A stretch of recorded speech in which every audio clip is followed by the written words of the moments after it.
Hello, good thinkers. Welcome to Good Thinking Live. This is the weekly show, streaming live on LinkedIn and on YouTube, where we take a little bit of time away from all the time we are told what to think so we can luxuriate and give ourselves a little bit of time for thinking about our thinking, metacognition, improving how we think. So I'm not seeing you at all, but let me know who you are and where you're from. How many of you have had these on and experienced VR? Let me know. Yes, I've experienced VR. I'm going to take these off because I cannot see you and put on my real glasses where I can see your lovely comments. But let me know who you are and where you're from in the chat. We're going to get into it. And I had a couple people ask, why are you talking about the metaverse on a show where we focus on how to think? And the obvious answer is that one of the most difficult and challenging ways of thinking is thinking about the future. So when you think about the future, are you fearful or excited or confused? So if you had to say, I'm fearful of the future primarily, I'm excited about the future primarily, or I'm confused about the future primarily, let me know in the chat. Now I'm going to say hi to some early good thinkers on the show. Okay, so Zahar says, yes, you have experienced what virtual reality could feel like. And we're not talking about virtual reality today exactly, but some people think that virtual reality is the metaverse. And not so much. But it gives you an idea. If you've ever put on these goggles, if you ever put on these things, it gives you an idea of what that experience, what an immersive experience might look like. Okay, so Mampaji says, so we've got hi from Vienna. Welcome from Vienna, Austria. We have got Mampaji. Mampaji is not fearful and not excited. Okay, so curious? Are you curious about the future? And we can say hi, Luke from London. Welcome, Michael from Toronto. Welcome, good thinker, Michael. Welcome, Chukwudi. Did I pronounce that right? Welcome. Let me know where you're from. We're going to say hi to all these people, then we're going to get into it. Michael from Michigan, excited about the future. Okay, so someone's excited about the future. Rubber Chicken's excited about the future. I'm excited about the future. Barkley from DC, I have, and he's definitely tried the VR goggles, and he is excited about the future. Okay, so Zahar says from Germany, welcome from Germany. And the future is coming whether we want it or not. Exactly, exciting. Ambivalent about the future from Nigeria. Ambivalence is good too. Ambivalence is good. Curiosity? Anyone curious about the future?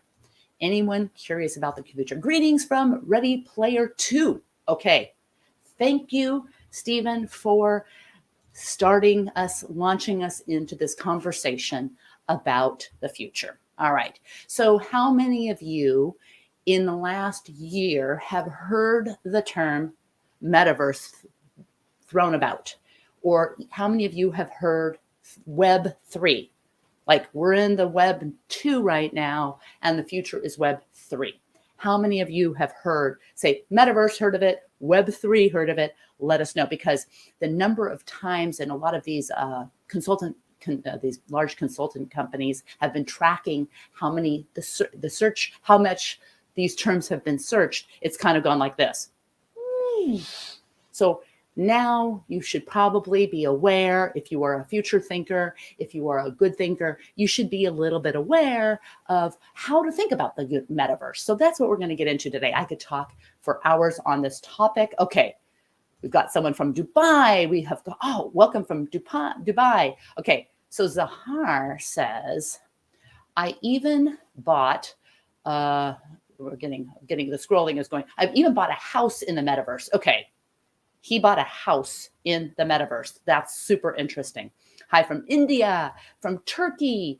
I'm curious about the future. And Michael says, I've heard of both the metaverse and Web 3. All right, let's get into it. So we know how many of you have tried VR and AR glasses. I would probably say that what looks like kind of futuristic stuff will ultimately maybe look, not ultimately, but at some point look more like this. I'm going to get our banner off so we have more room for comments, and let's get into it. All right. How many of you play video games where you create and control your own avatar or your digital version of you?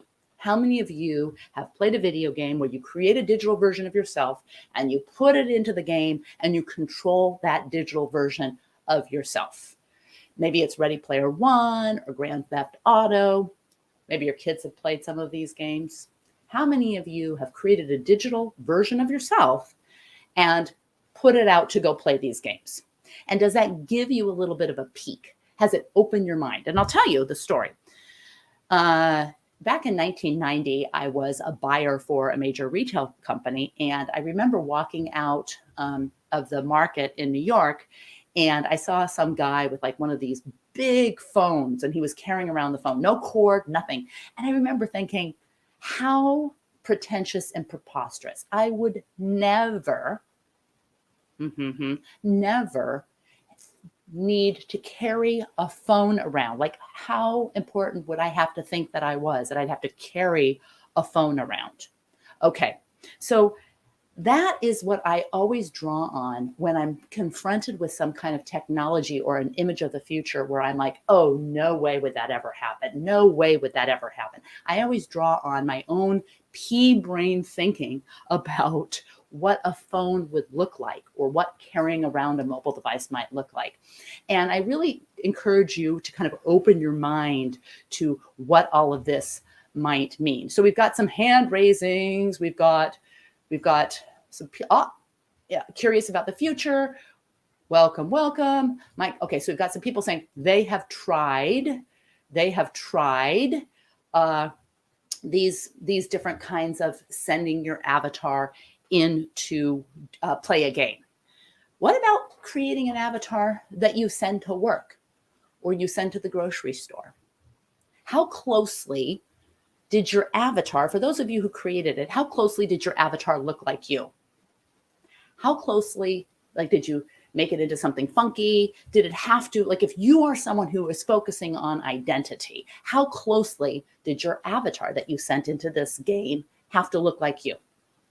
Now, the word metaverse is often traced back to Neil Stephenson's 1992 dystopic cyberpunk novel called Snow Crash. And many see a more recent inspiration in the novel Ready Player One. How many of you have read or seen the movie Ready Player One? But the metaverse is really not sci-fi. It's not even really new. Online communities have existed since, the mid 80s, and they grew in the 90s with chat rooms and AOL, America Online, instant messaging, and then the first social media sites. So these are these are rooted really in the earlier version. So some of these companies that are trying to create and consider these massively immersive spaces are still somewhat rooted in Web 2, like in the here and the now. So I'm going to blow your mind to start thinking about some of this stuff in a whole new way.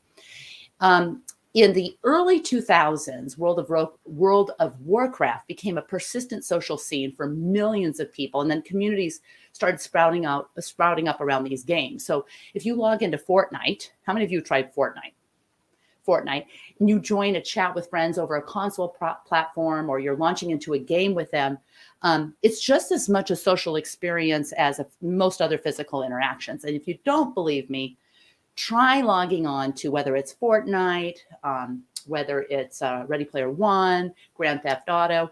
I have to admit, my sons and my husband were telling me, check out Grand Theft Auto. You need to be able to see the future. And I was a little put off because, you're shooting people, you're killing people. It just seems like, why? But when I got past that moral judgment, I started to see what a community looks like, what creating my avatar and sending my avatar into the space and interacting with people and all of this terminology, whether you're talking about, non-fungible tokens, NFTs, or you're talking about PFP. So how many knows what a PFP is? Send me PFP. I didn't know.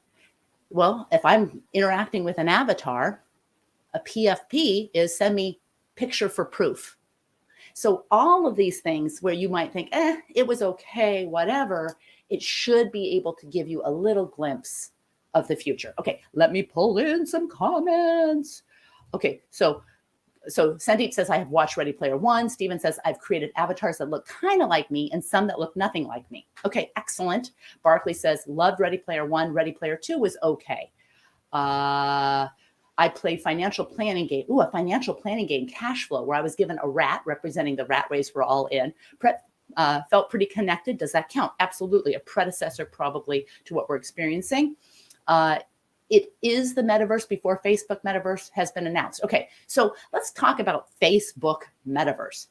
You know, if you think that Facebook is trying to create the metaverse that we're all going to kind of be a part of, you might be thinking about that like Prodigy. How many of you were on Prodigy before you got onto the World Wide Web?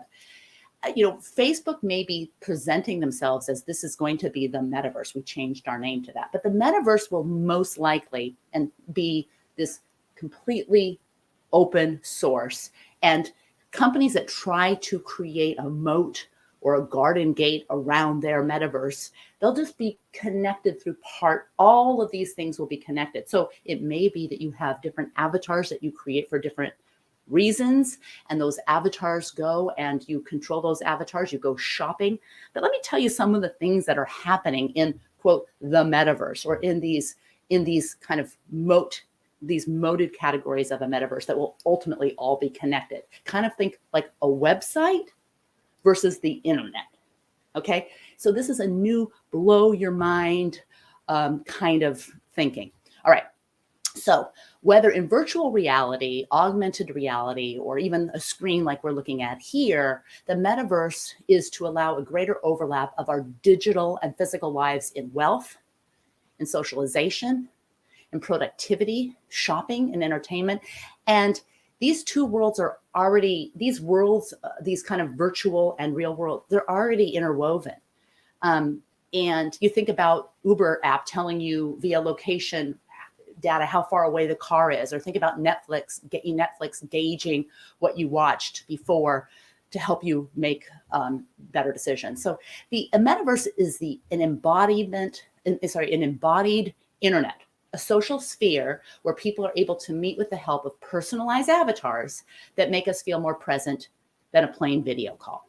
So we're interacting, and there may be businesses that go B to A or B to R, whether you want to call, direct to robot or direct to avatar, business to avatar. For example, right now you can get skins or outfits for your avatar that you pay tons of money to these fancy shoe designers so that you're walking around with blingy shoes. Not only that, and you can buy those with currency within the game. So if you play, for example, Grand Theft Auto, you could go to a concert that you have to pay for entrance to with money you earned by playing the game and doing these missions. And that concert is put on by Dr. Dre. And to wear to that concert, you are wearing your Nikes, your one-of-a-kind Nikes that you paid for and bought the NFT, the non-fungible token, so that you're one of 3 people in the entire metaverse world that can wear those cool Nikes. And your avatar is experiencing this concert, but so are you. So maybe it won't matter that your own town doesn't have a road to it, as long as you have access and the power, and this is going to soak up a lot of power, to be accessing these virtual worlds. Okay, so let's bring in some more comments. I love it. I love it. I've been playing miniature golf with distant family members using Oculus headset, and I've been playing music with a friend in Los Angeles. In both cases, the feeling of togetherness is remarkable. We're very much in the early days, absolutely. But it's clear to me that there's something to this stuff. Okay, so we've got, I think metaverse fantastic, since 2013. And, we're just in the early days of thinking about this. But if you discount this, if you're in business, whether you're selling a product or a service, and you're not grappling with some of these issues, you you may want to rethink that position. Well, no, no one's ever going to buy a virtual shoe and pay real money for that virtual shoe. Think again. So if you Google the term metaverse, you'll find lots of different definitions. Wikipedia defines it as a collective virtual shared space created by the convergence of virtually enhanced physical reality and physically persistent virtual space. So if you create an avatar to go out into the metaverse, you wouldn't necessarily have to recreate it each time you log in again. And so this gets to some of how to think about some of these issues that we're grappling with in real time at work. If you talk to or listen to or hear some of these futurists speak, they're talking about the future is hybrid. How many of you think the future is hybrid? The future, yes or no? Is the future hybrid, or is the present hybrid? When we talk about the future, are we just talking about the present, or are we actually talking about the future? How many of you think the future is hybrid, and how many of you think the present is hybrid? And if the future is hybrid, how do you think about the metaverse?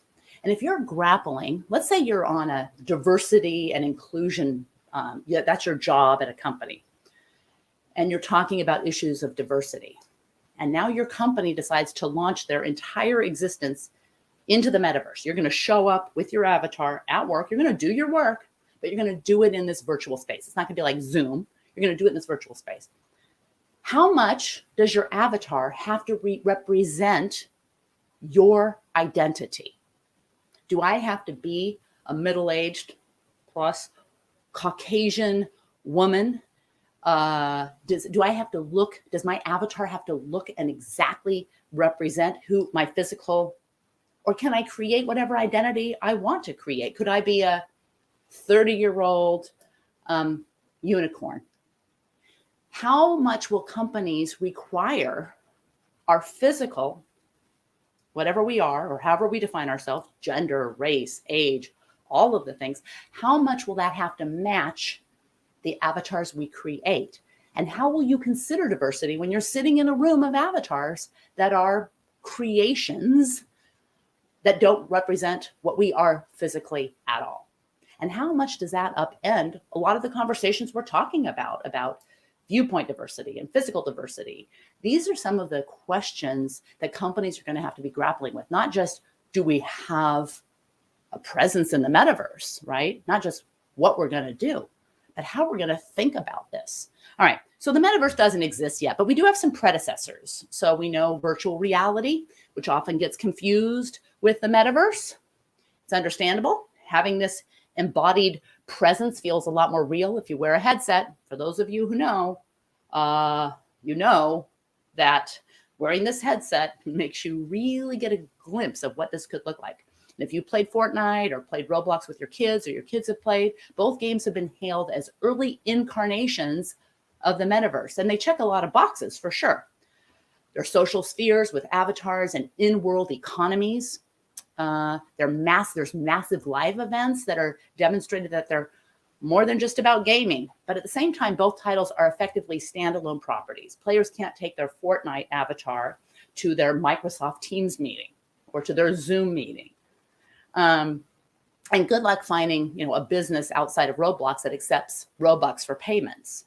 But when you can convert this digital currency into cryptocurrency, it really starts, and that cryptocurrency can be used to buy things in the physical space, or converted to, if we're still kind of operating in dollars or whatever, you can start to see where this blend of the physical and virtual, it gets very mushy. So the metaverse is a network. It's not a single service, but it's a collection of services, most likely or hopefully, loosely tied together by companies building dedicated roads between their services. And people will have their own paths. We can create our own worlds and businesses. People are, who was it that said that they already bought real estate in the metaverse? Now, what you probably bought was real estate on a website version of the metaverse. Like if the website, you bought some real estate on a website, which people do, they buy ads on websites that have a lot of followers. So that makes total sense. That's an analogy. All right. So Oh, welcome, welcome. So we've got Michael. Michael says, I have a flight simulator and an 18-wheeler, no avatar required, but travel the world based on Google Maps. Perfect. You know, this, it could be the great equalizer. And Abdurrahman said, you didn't. Okay, you didn't. You're here just in time. And you can remember, you can always catch the after feed on YouTube, Becki Saltzman, or on LinkedIn. LinkedIn's a little harder to catch if you miss the live stream. But YouTube, if you subscribe and hit that bell, you can always get notifications so you don't miss, and you can check in afterwards. All right. So let's kind of talk about some of the areas that this metaverse might touch. For example, culture. Like now there are a lot of companies that have chief metaverse officers. Not a lot, I shouldn't say, but a few companies that are starting to seek out chief metaverse officers. And all companies are going to have an awareness of the culture inside the metaverse. Digital clothing, world building, marketing. It can have a real impact on brands. There could be some kind of brand, and talk about Nike and who they just partnered with, where brand awareness is started and maybe even ended in the metaverse. So some kind of, if this is a skin that I bought from some, fancy brand, in the metaverse, I may never have a physical representation of it, or maybe I'll have an opportunity to have a physical representation of it. So these brands, you think, who would pay for like a fake, who would pay to have their avatar wear these crazy glasses? Think again. So if you are dealing with a product or service and you're not thinking about this and how to think about the future, or you think, oh, that's ridiculous. Remember me. Remember my not forward thinking when I saw those cell phones, when I saw those mobile phones. They weren't we call them mobile phones. When we saw those mobile phones, and I thought, okay. So the reason and I'm glad, Animesh, I'm glad you said this. This topic is different because normally on Good Thinking, we think about how to think.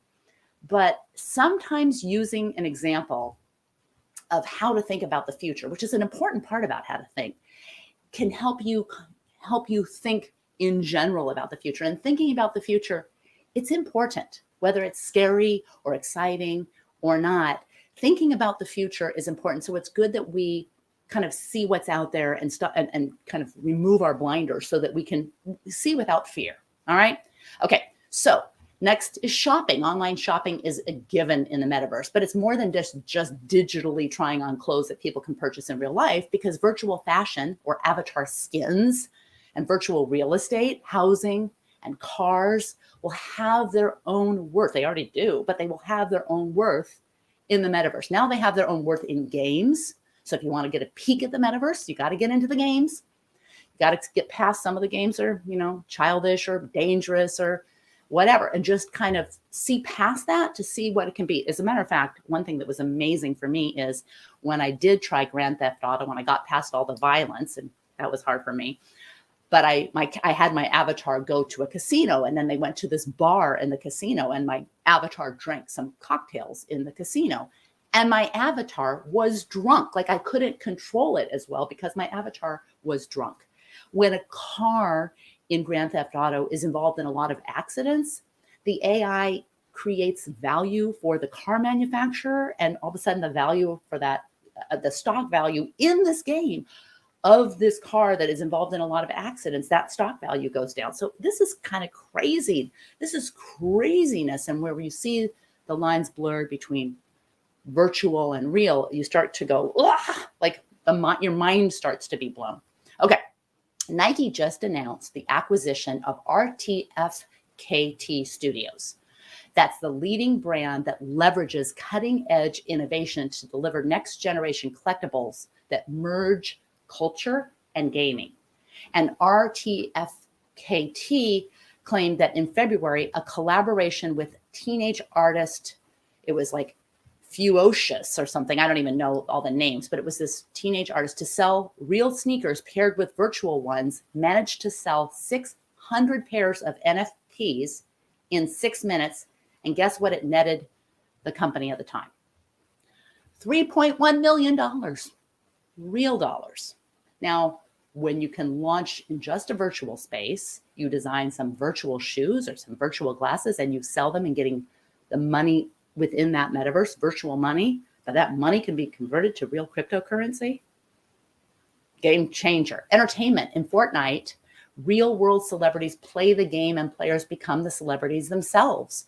In a 2018 Reach 3 Insight study found that most streamers aren't vastly different from the friends players players already spend time with in real life, making those streamers that much more relatable and valuable. So if you're a streamer, you're kind of like your audience and you're relatable to that audience. But in the metaverse, brands won't be able to hide behind scenes with pre-made ads and commercials and products because they themselves will have to be personal and approachable.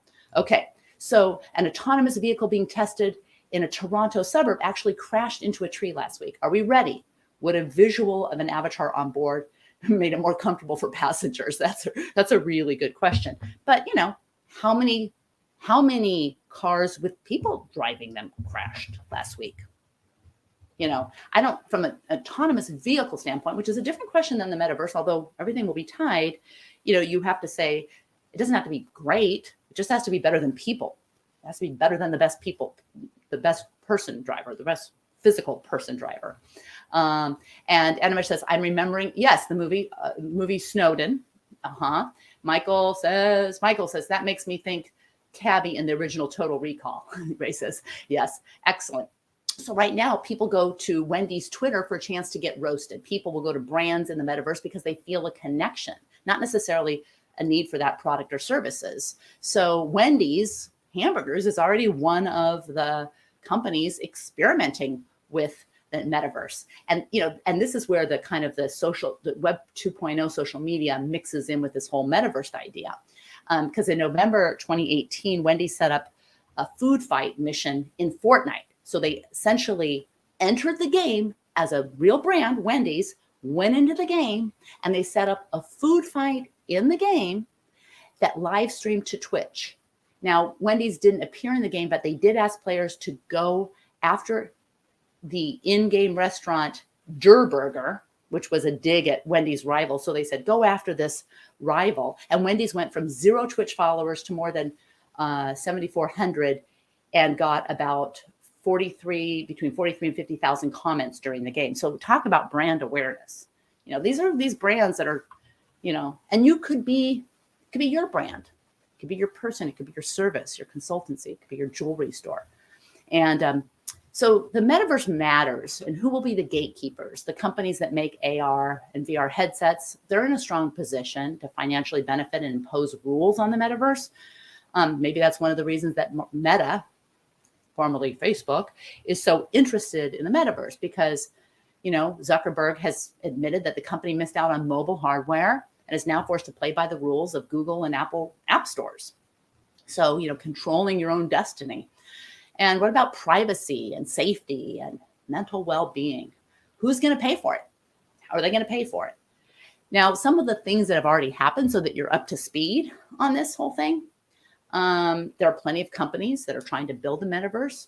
And here are some of the biggest players. All right. Meta, so Facebook, has already spent $10 billion on metaverse technologies in 2021 alone. The company's efforts include its VR heads, hardware, social VR apps like Horizon, and its bet on AR wearables. Roblox proto-metaverse world generated revenue of $454 million in just Q2 of 2021. And the company has more than 43 million daily active users, most of them children, kids. Epic has made more than $9 billion with Fortnite in 2018 and 2019 alone. And the company's Unreal Engine is fundamental to a lot of these VR and AR experiences. And Apple stayed clear of the metaverse, but the company's massive investments in AR software make it clear that it wants the Apple Store to be part of whatever the future will bring. So there's a lot of quotes about the metaverse and what people are talking about. So here's my question. So we've got this question: how will we ensure privacy? All right, here's some couple of questions. First of all, how do you see yourself interacting in the metaverse? Will you be willing to enter some of these games, Fortnite, Roblox game, Grand Theft Auto, and experience and start thinking about how you're thinking about the future in a different way? Abdracha said, I can't see how Metaverse can excel outside of socializing or gaming, which seems profitable. Any insights? Yeah, I truly believe that Metaverse will be a game changer. It's not just going to be for gaming. It's going to be for interacting with every single brand that is possibly imaginable, including a brand of someone who might not even have a road to their village. It's going to make some of these issues that we are grappling with identity, completely mind-blowing new ways of thinking about things. And I also think it's going to make people who are talking about hybrid as the future seem like they're just talking about the present. So depending on how forward thinking you want to get, and you could hear maybe it won't end up being called Metaverse. Maybe it's going to be called Web 3. A lot of people are calling it Web 3. But I think that if you really want to be someone, a good thinker, then I would recommend that you're not like me, where you go, there's no way that people will be needing to carry their phones around. And instead, take a peek, and where you can see things kind of evolving and get your mind open to the possibilities instead of closed to, no, this is the way it's going to be. But if you really want to improve how you think, you've got to be brave. You've got to go into these worlds. You've got to be able to see and imagine creatively, take off the guardrails and imagine what the future can look like. Because in the future, your avatar could be you. There are already going to be companies launching next year that have reputation scores, kind of like China's reputation scores for people, reputation scores for your avatar. You're going to have questions about how much your avatar that you create to send to work has to look like you. Do you need a picture for proof? Do you need a PFP? These are the kinds of things. What about investing in real estate? Yes, yes, yes. So we've got, I believe the world is getting crazy and far from reality. Reality is reality. You know, I thought that same thing when I saw the cell phone. Crazy. This is ridiculous. How connected do we have to be? So Animesh says, I see appreciation in real estate. I totally, completely agree. People are buying up real estate, and it's very similar to like getting space on someone's website for ads. If you get enough eyeballs to your corner of the metaverse, then you can sell real estate there, you know?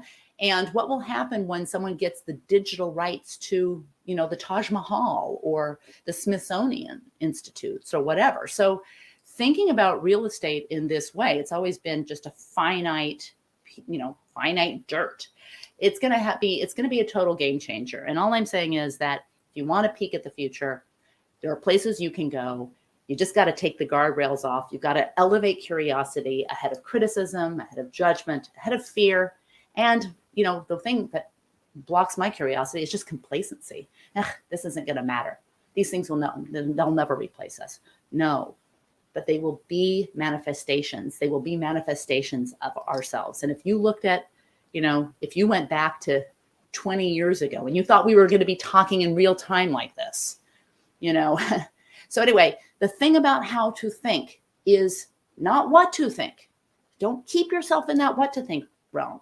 Open your mind to how to think, and you will see a little peek of the future, and it will apply to every aspect of your life. So you remember this conversation. Remember when we talked about this? And if you want more people coming and talking about some of these future forward, I mean, the notes I had for this episode are just like so long. So we just barely scratched the surface of it. But I'll leave you with one thought. Avatars are fast becoming emotional surrogates of ourselves. And in the future, every company is going to need to have a metaverse strategy. Thanks. See you next week.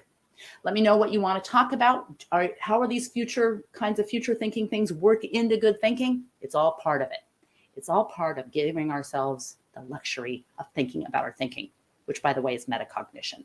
So thanks for being here. I really appreciate all your good thinkers. Sorry I didn't get to all your comments, but I fully intend to after the live stream. Have a great week.